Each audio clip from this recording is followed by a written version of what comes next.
You ask Tiger to calculate. This deals with linear inequalities with one unknown. The final result is x smaller than -7. Let's solve it step by step.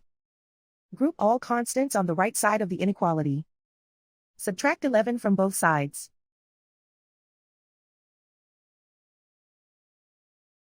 Simplify the arithmetic.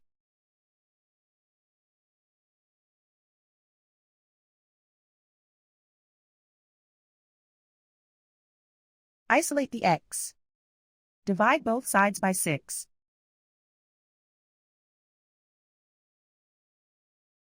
Simplify the fraction.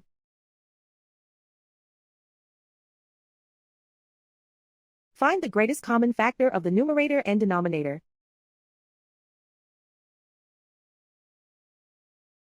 Factor out and cancel the greatest common factor.